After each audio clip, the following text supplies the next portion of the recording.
하나님 말씀을 함께 나누겠습니다. 오늘은 로마서 14장 1절에서 4절까지의 말씀만 살펴보도록 하겠습니다.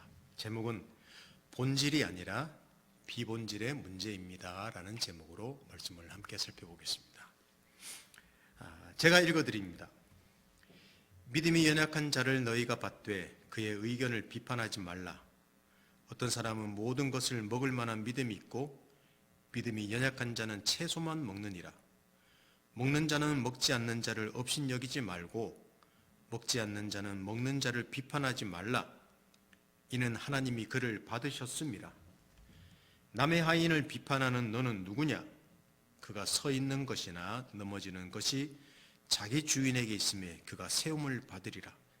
이는 그를 세우시는 권능이 주께 있음이라. 아멘. 같은 믿음을 가진 공동체 안에는 참으로 다양한 사람들이 있습니다. 다양한 가치관, 다양한 신앙관, 생각들을 가진 사람들이 있죠. 자연스러운 모습일 것입니다. 근데 이렇게 서로 다름이 갈등을 일으킨다면, 다툼을 일으킨다면 이는 공동체에 크게 위험을 가져올 수 있습니다. 우리 교회는 소규모이기 때문에 크게 문제가 되지 않는 것처럼 보이지만 규모가 조금만 크면 다양한 목소리를 내기 때문에 갈등과 다툼이 있기 마련입니다. 대개는 그럴 때 서로 비난하죠. 업신여기죠. 또 급기야는 무관심하죠. 심한 경우에는 교회가 분열되고 파괴되기도 하는 모습을 많이 보았습니다. 오늘 본문에 기록된 것처럼 로마의 있는 가정교회들에도 서로 다른 의견을 가진 사람들이 있었다고 합니다. 정확하게 말하면 이들은 모두 그리스도인들입니다. 그런데 예수를 주로 받아들인 사람들인데 서로 다른 확신을 가졌기 때문에 서로 반목하게 했다는 것. 그것이 오늘 본문의 내용입니다. 한번 보십시오. 다시 읽어보면 2절을 보십시오. 어떤 사람은 모든 것을 먹을 만한 믿음이 있고 믿음이 연약한 자는 채소만 먹느니라 라는 말씀이 있고 5절 어떤 사람은 이 날을 전날보다 낮게 여기고 어떤 사람은 모든 날을 같게 여기나니 각각 자기 마음으로 확정할지니라. 먹는 문제와 또 어떤 날 절기를 지키는 문제가 그들에게 있던 문제였습니다. 간단하게 설명드린다면 어떤 그리스도인들은 고기를 먹지 않습니다. 채소만 먹습니다. 어떤 날을 굉장히 소중히 여깁니다. 특정한 날을 소중히 여깁니다. 포도주도 마시지 않았습니다. 근데 분명히 이들은 예수 그리스도를 믿는 자들이었습니다. 그러나 우리가 생각해 보면 어릴 때부터 유대교 전통에 익숙해 있던 사람들이기 때문에 그래서 구약 성경에서 금하고 있는 것들, 그 음식들이나 또 구약 성경 율법에서 강조하고 있는 지켜야 될 절기들에 대해서 계속 그것을 고수하고 있는 어쩌면 유대인 출신의 그리스도인들이 대부분이었을 것이라고 생각됩니다. 복음 안에 있는 그 은혜와 자유와 풍성함을 충분히 누리지 못하는 자들이라고 말할 수 있습니다. 저는 이렇게도 생각해 봤는데 어쩌면 상당히 보수적인 성향을, 물론 보수적인 게 다 문제가 있다, 문제가 없다 이런 게 아니라 전체적으로 보면 보수적인 성향의 그리스도인들이었다고 말할 수 있습니다.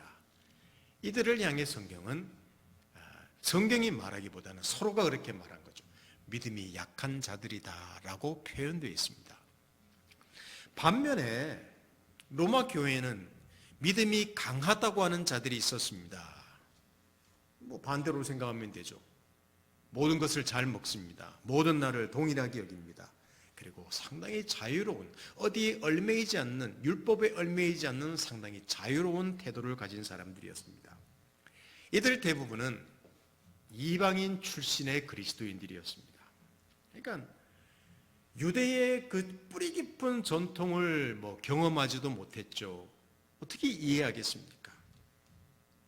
우리가 유대교를 전혀 이해하지 못하는 것, 우리나라 사람들이 그거와 똑같은 겁니다. 그게 여기 말하는 믿음이 강한 사람들이 대부분이 그런 사람들이었습니다. 이들은 말합니다. 자기들이 예수 그리스도 안에 있는 은혜를 제대로 누리고 있는 사람들이다라고 주장하죠. 그래서 믿음이 강한 사람들이라고 말하고 있습니다. 대개 공동체에서 어쩌면 좀 진보적인 성향을 가진 사람이 아닐까, 그런 저는 생각도 해봅니다. 이렇게 자기와 믿음이 다른 그리스도인을 향해 비판하기도 하고 업신여기고 무시하기도 했습니다. 이것이 로마 교회에 어쩌면 깊이 뿌리 내린 있는 심각한 치명적인 문제였다고 기록하고 있습니다. 현대 우리에게는 이런 글을 읽으면 대수롭지 않은 문제처럼 여길 수도 있지만 한때 로마에서 유대인들이 다 추방되지 않았습니까? 그래서 다시 돌아와 보니 로마의 가정교회들의 주류가 이방인 출신의 그리스도인들이 되어 있었습니다. 그러니까 원래는 유대인 그리스도인이었는데 이방인 그리스도인으로 바뀌면서 누가 말발이 세졌겠습니까? 이방인 그리스도인들이죠. 그들이 주류니까. 여기서 서로 간에 있는 다름이 심각한 갈등을 가져왔던 것 같습니다. 아마 이렇게 말했겠죠. 한편에서는 아니 율법도 모르는 것들이 하나님을 섬긴다고 말도 안 돼. 야, 수준 떨어지는 것들. 우리가 추방되어서 잠시 해외로 나갔다 왔더니 이것들이 다 대장이 돼 있네. 잘났어 라고 말하는 한 부류가 있습니다. 근데 또 한 부류는 아니 우리보다 먼저 믿었다는 것들이 똥과 된장도 구분을 못하나? 율법은 예수 안에서 다 성취되었는데 그것도 몰라? 구원받은 건 맞는지 모르겠어? 라고 말하는 무리들이 있었습니다. 이것이 여러분 로마의 그 대제국 안에서 태동하고 있는 예수 그리스도의 그 귀한 공동체의 수준과 모습이라면 이런 공동체가 어떻게 세상을 품을 수 있는 공동체가 될 수 있겠습니까?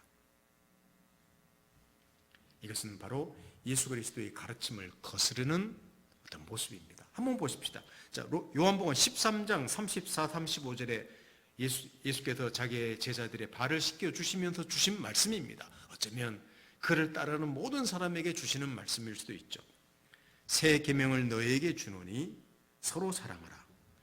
내가 너희를 사랑한 것 같이 너희도 서로 사랑하라. 너희가 서로 사랑하면 이로써 모든 사람이 너희가 내 제자인 줄 알리라. 아멘. 요한복음 13장 34, 35절이 그렇게 말씀하고 있습니다. 여러분, 이런 모습은 로마의 가정교회들만의 모습이었겠습니까? 아닙니다. 현대의 교회 공동체에서도 볼 수 있는 모습입니다. 저는 이 말씀을 준비하면서 제가 제자훈련이라고 처음 제자훈련을 시작했을 때 제가 부목사 시절인데 그때가 좀 생각이 났습니다. 이제 막 제자훈련을 하던 어쩌면 그 초창기의 열정 때문일 수도 있겠지만 제가 부목사 있으면서 제자훈련을 하지 않는다는 이유로, 단 한 가지 이유로 담임 목사님이나 성도들을 업신여기고 비판하고 했던, 잘난 척했던 그 기억이 많이 납니다. 제가 이렇게 생각했죠. 제자훈련을 하지 않으면 그런 신앙생활을 안 하는 것이다. 심지어 담임 목사님은 상당히 인격적이었습니다. 그리고 저보다 월등히 실력이 뛰어난 분입니다. 그런데도 단 하나 제자훈련을 하지 않는다는 것 때문에 제가 그 잣대로 담임 목사님을 비판하기도 했었죠. 제가 전해주는 복음에 대해서 사람들이 제가 원하는 답을 하지 않으면 다 구원받지 못했다고 그냥 정죄하기도 했습니다. 서로 다른 모습, 서로 다른 수준이 아니라 제가 하는 방식만이 옳다고 주장했던 것이죠. 지금도 생각하면 부끄럽습니다. 제가 그렇게 말을 하고 강조했기 때문에 제자 훈련하면 교인들 중에도 뭔가 계급장을 가진 것처럼 여기는 분위기도 생기기도 했습니다. 참 그런 과거가 생각나서 지금도 그 목사님을 찾아가서 성도들을 찾아가서 무릎 꿇고 사죄하고 싶은 마음이 있습니다. 물론 젊기 때문에 그 믿음의 혈기로 했다 그런 넘길 수 있지만 너무 부끄러운 모습이었습니다. 지금도 교회 공동체 안에서는 이런 모습이 있죠. 어떤 분들은 우리 여기 있는 찬송가를 꼭 불러야 된다. 또 어떤 분들은 CCM을 좋아합니다. 어떤 이들은 새벽기도와 주일 성수를 소중하게 여깁니다. 어떤 이들은 상당히 자유로우며 모든 날이 하나님의 날인데 주일 성수라고 말하냐 하는 분들도 있습니다. 어떤 이들은 교회에 올 때 정장 차림을 꼭 합니다. 어떤 이들의 복장은 자유롭습니다. 이런 곳을 예배당, 교회당이라고 말하는 분들이 있는 반면에 성전이라고 말하는 분들도 있습니다. 어떤 이들은 술과 담배는 천국 가는데 아무 상관이 없어 라고 말하는 분들도 있고 철저하게 금연하고 금주하는 분들도 있죠. 심지어 믿음의 공동체 안에는 정치적인 성향조차 보수적인 정치적인 성향이 있는 분도 있고 진보적인 정치 성향을 가진 분들도 있습니다. 우리가 상상하는 것보다 훨씬 그런 구분이 많습니다. 그래서 서로 도무지 이해가 되지 않습니다. 서로를 보면 답답합니다. 못마땅합니다. 불편합니다. 어떤 때는 화가 나기도 합니다. 믿음이 없는 것들처럼 보이기도 합니다. 그러다가 무관심해지기도 하죠.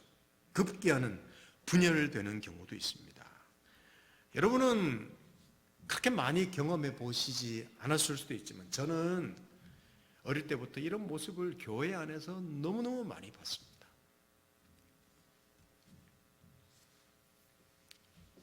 자, 이런 치명적인 결과를 낳을지 모르는 문제에 대해서 하나님께서는 바울을 통해서 어떻게 권면하시는지를 한번 잠깐 보십시다.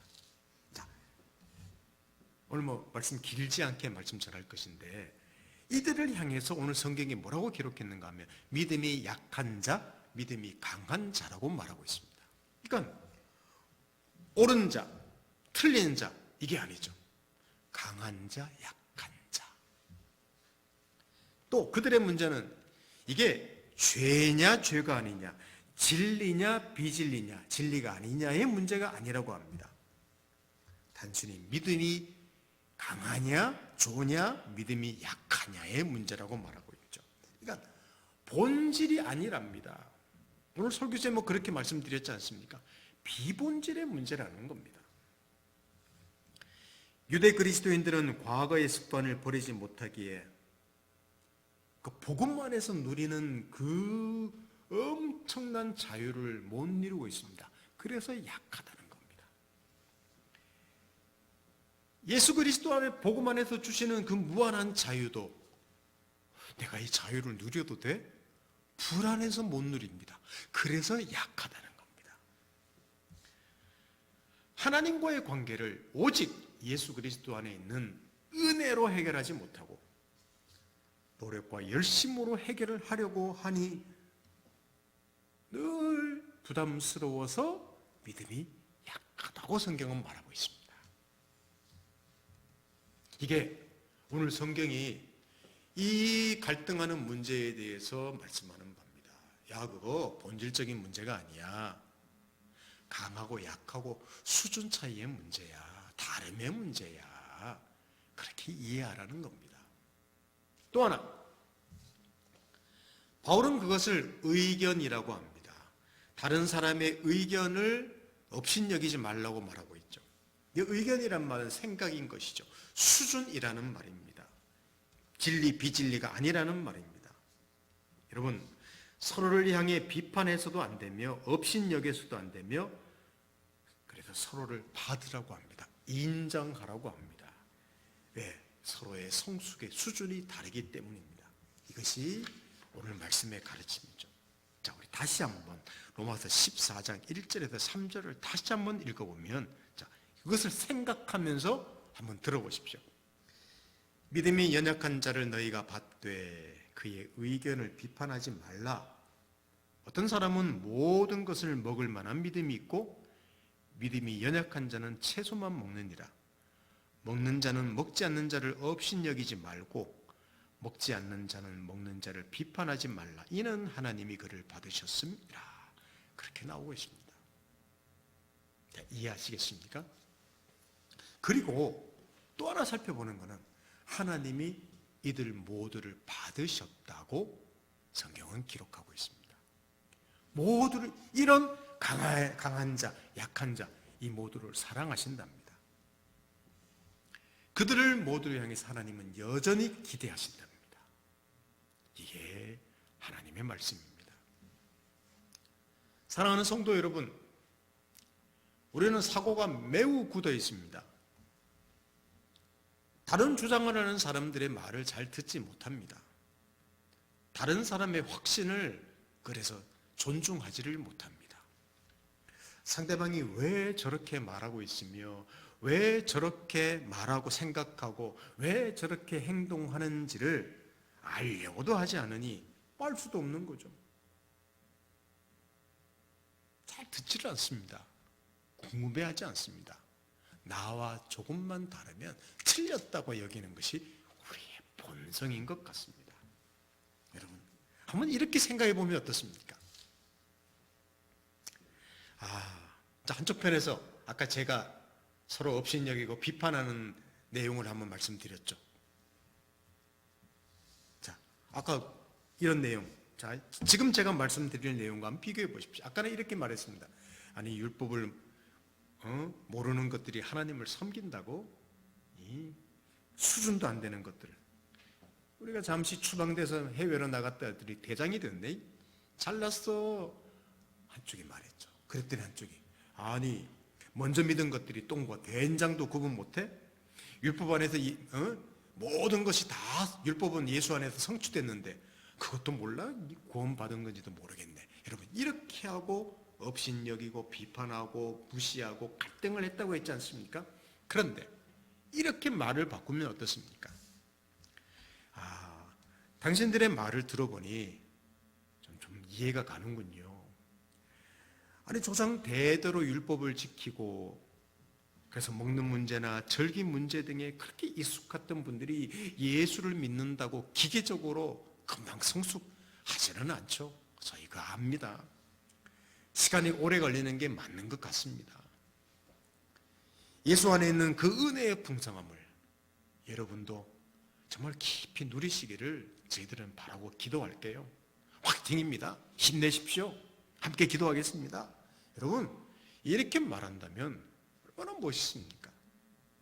또 다른 편에서 저희도 여러분들의 말을 들어보니 우리가 업신여긴 것이 참 부끄럽네요.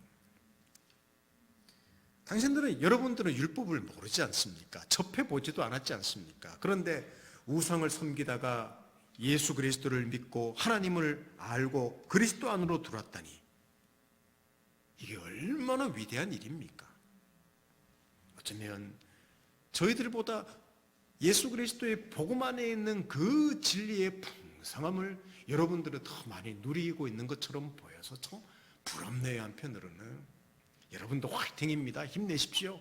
저희도 함께 기도하겠습니다. 여러분, 이렇게 말한다면 서로의 다름을 인정하고 그게 본질의 문제가 아니라 비본질의 문제인데, 그리고 서로를 격려하고 이해하고 서로를 받고 어쩌면 서로가 서로에게 시너지가 되어서 아름다운 공동체가 될 수 있지 않습니까? 우리는 OX밖에 모릅니다. O 안 하면 X인 거예요. 기다려주거나 서로의 다름을 이해할 줄 모릅니다. 그래서 본질적인 비본질적인 문제인데도 목숨을 걸고 싸우기도 하죠. 어쩌면 이게 한국 교회의 고질적인 병폐인 것처럼 보이기도 합니다. 물론 아닌 분들도 아닌 공동체도 있겠지만 여러분 이렇게 말씀하지 마십시오. 혹시 여러분 교회에 또 우리들 여러분도 마찬가지죠. 교회 사모님이 새로운 옷을 사 입었다고 해서 일절 말씀하지 말고 칭찬만 하십시오. 사모님 멋집니다. 아유 사모가 사치만해 이렇게 하지 말라는 말입니다. 옷 사 입을 수 있습니다. 목사님이 클래식을 자주 듣는다고 세속적이라고 말하지 마십시오. 클래식 들을 수 있죠. 재즈를 좋아한다고 가요를 좋아한다고 믿음이 없는 것은 아닙니다. 다 비본질적인 것입니다. 어떻게 찬송가만 듣습니까? 새벽기도에 나오지 않는다고 나는 나오는데 정죄하지 마십시오. 그냥 새벽기도에 나오는 분이 열심히 새벽기도 하십시오.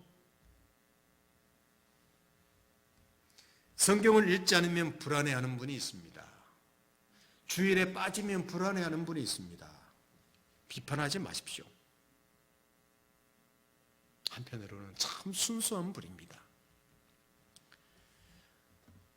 여러분 설교 시간에 자주 존다고요? 하나님이 얼마나 사랑하는 자이겠습니까? 교회에 와서 말씀 들으며 쉬고 있으니 그것도 쉼을 누리고 있으니 얼마나 감사한 일인가요? 세상에 찌들려 있다가 그렇지 않습니까? 옆 사람에게 교회 왔는데 옆 사람에게서 술 냄새가 난다고요? 아직 주가 이 주와 저 주가 왔다 갔다 하는 중이 있을지 어떻게 압니까? 그래도 이 자리에 와 있는데요. 만약 우리가 서로에게 무관심하면 뭐 큰 갈등은 없겠죠. 그러나 같이 더불어 있다 보니까 우리가 이런 태도를 서로를 향해서 가진다는 것은 결코 쉬운 일이 아닙니다. 제 경험이기도 하고 저는 특별히 지금은 조금 덜해졌습니다만은 저같이 비판적인 사람에게는 이게 너무너무 힘든 일이에요. 제가 가지고 있는 생각, 제가 경험했던 것들, 항상 이것이 잣대가 되어서 상대방을 제가 판단하기 때문입니다. 그리고 제 것을 옳다고 여깁니다. 그것을 본질이라고 여기기 때문이죠. 아닌 수준인데, 의견인데, 경험일 뿐인데, 이것이 우리 교회 안에서 어쩌면 크게 중요하지 않은 것처럼 여겨지지만 치명적으로 교회를 분열시킬 수 있고 갈등하게 할 수 있는 요소임을 여러분들은 아시면 좋겠습니다. 사람들을 보면서 혹 내가 판단하는 문제가 본질적인 문제인지 비본질적인 문제인지 항상 생각하면서 그것을 기준으로 우리 함께 하면 좋겠습니다. 다음 주에도 이 본질과 비본질적인 그 로마의 가정교회 안에 있는 문제들 어떻게 문제를 해결하도록 하나님께서 권면하시는지 조금 더 살펴보겠습니다. 오늘 그 문제에 대한 첫 시간으로 이렇게 맛만 보도록 하겠습니다. 사랑하는 성도 여러분, 오늘 이 내용을 묵상하면서 우리 공동체가 조금 더 성숙하는 그런 공동체가 되면 좋겠습니다. 그리고 서로를 좀 더 알아가는, 이해하는 그런 공동체가 되면 좋겠습니다. 본질과 비본질을 명확하게 구분하면서 사람들을 대하는 공동체가 되면 좋겠습니다. 이것이 바로 세상을 품을 수 있는, 세상의 수많은 다양한 사람들을 품을 수 있는 사람으로 우리 교회 공동체가 성숙할 것이라고 생각합니다. 오늘 이 짧은 말씀이지만 이 말씀을 들으면서 이것이 이런 어떤 태도가 우리 자신과 또 가정과 교회 공동체 안에서 그리고 여러분 속한 사회 공동체 안에서 많은 유익과 하나님 아름다우심을 드러내는 그런 저와 여러분 되기를 예수님 이름으로 축원합니다. 함께 기도하겠습니다. 하나님 아버지 감사합니다. 오늘 로마서 14장 1절에서 4절을 통하여 로마 교회 안에 있는 그 치명적인 문제임, 어쩌면 아무것도 아닌 것처럼 보이는 문제지만 그 서로의 다름이 그것을 본질적으로 여겨 나눠지고 다투는 그 모습을 살펴보았습니다. 지금 우리 공동체 안에도, 우리 교회들 안에도 얼마나 이런 문제들이 깊이 뿌리 박혀 있는지요. 하나님 은혜를 주셔서 비본질적인 것을 본질로 오해하여 우리가 고집부리고 또 강팍한 마음을 갖지 않도록 저희들을 도와주십시오. 그래서 우리 교회 공동체가 아름다운 공동체, 포용하는 너그러운 공동체가 되어 세상을 품을 수 있는 그런 공동체와 사람이 될 수 있도록 축복해 주십시오. 말씀을 주실 것 감사하고 예수님의 이름으로 기도드립니다. 아멘.